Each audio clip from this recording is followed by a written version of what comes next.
How blockchain can be the climate change solution.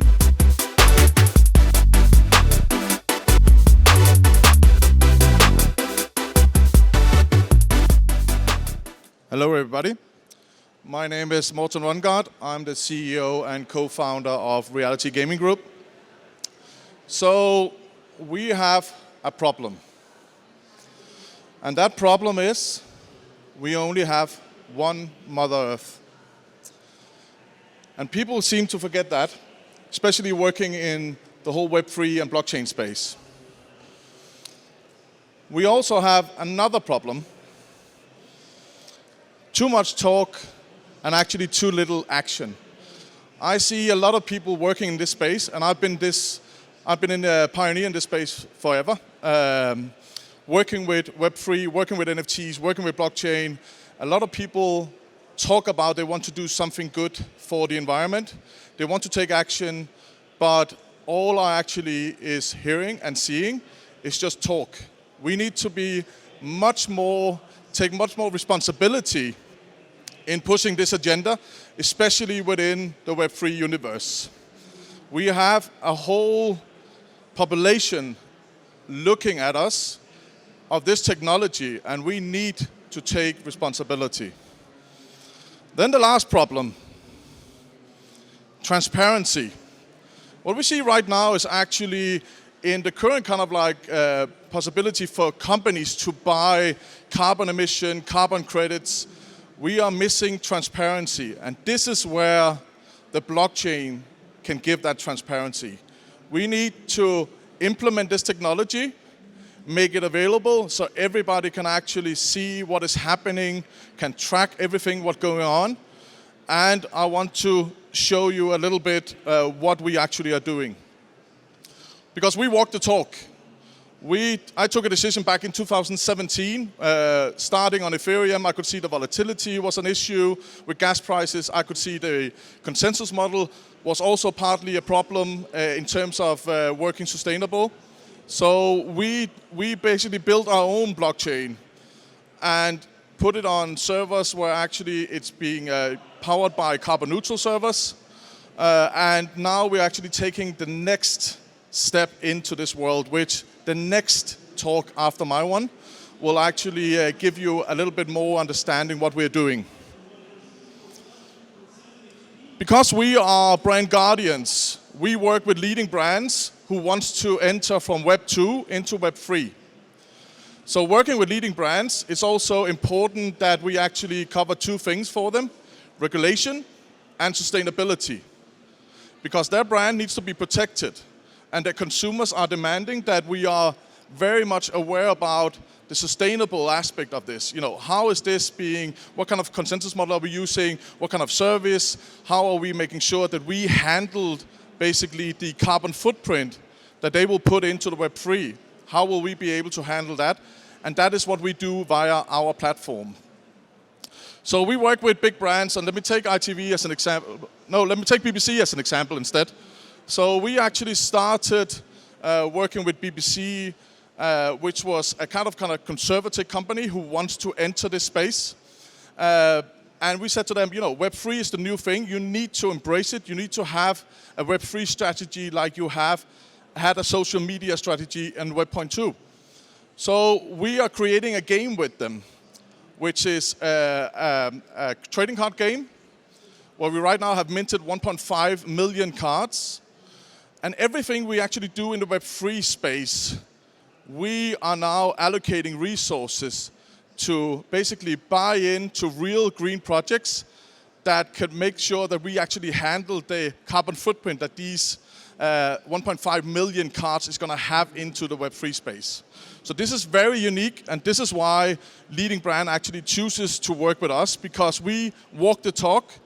We just don't talk about, we just don't only plant trees. We actually do something much bigger, and I think you'll be surprised about the next talk, how much we actually do and what we have in plans. So again, our platform handles the brand's carbon footprint. Again, very important for us because we need to demonstrate that. We need to make it visual, that also from a user who is very much concerned about the environment, that if they enter and basically operate or they are integrating or using our platform, then we will handle the carbon footprint on their behalf as a brand. Very important. They don't have to take care about it. We are using it. We are actually connecting to various different kind of green projects. All they do, we are giving them money, basically our revenue, to make sure that they make an impact. That data is now being transformed back to us, added to our blockchain, audited by a third party, and then now the leading brands actually can make sure that we are handling this in a transparent way. Again, the projects we invest in is not only just the Genesis project that you will see here. It's actually multiple projects because we need to basically cover different kind of clients. But anything with a green kind of thing, we go in and audit that whole thing and see it, do our own due diligence, make sure that we can actually use this as a project. Because a lot of these projects needs funding. And it's not a traditional kind of like company for them, because they can't 10x and suddenly sell it to a VC. They need funding and they have a great idea. We need the data. So us as a company, we have the responsibility to allocate some of the resources via smart contracts, via recurring sales, via, again, initial sales, to fund these projects, because they could give us the data that we actually need. And for me, that has been a big thing to suddenly be able to realize and actually showcase to all our different kind of brands that we work with.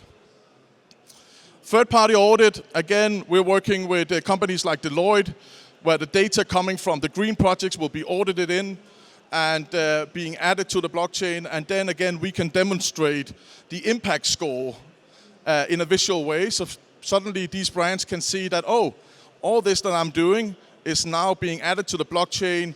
It's transparent, it's verified, and I'll always be able to go back. Nobody can change it. So again, we are having a whole unique model, and I think this model is what people needs to realize, that the blockchain can actually give that transparency. And if anybody here actually works with any kind of brand, or just for your own, this is the way how you should do it. Find a project, add it to the blockchain, make sure you fund it, and then you have the data once it's being audited. This is what it's all about, transparent and trackable data.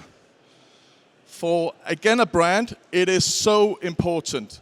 They need to be sure that they are not being caught up in greenwashing and suddenly be on the front paper of a newspaper, like these guys are greenwashing. That is the biggest concern they actually have besides regulations.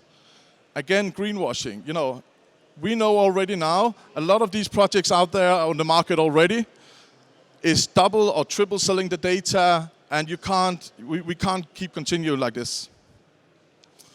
The brands get the impact score and they are happy days, making them ESG compliant. And just to give a little bit on ESG, in 2024, in the European Union, this is going to be by law. So you need to be able to demonstrate that you are ESG compliant. Otherwise, you can't get an investment from a VC, you can't get an investment from a bank, and you need this because your community will demand it, your consumers will demand it, and again, everybody you actually work with will demand it. We've seen it already now, so you need to be aware this will happen sooner than later. And right now, actually, one of my biggest issues is that, again, we need more action and less talk.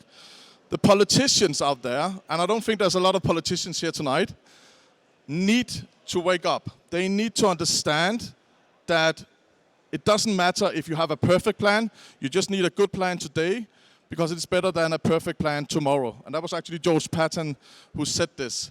So again, politicians, you need to wake up, you need to see the possibilities in this technology, and we are already, some companies actually working very closely with green projects and leading brands on this one, and this could actually solve the whole thing. So my name is Morten Rongaard. I'm the CEO from Reality Gaming Group, and we are now rebranding into Reality Plus, and this is one of our big USPs, and this is why actually brands choose to work with us as brand guardians. So thank you very much.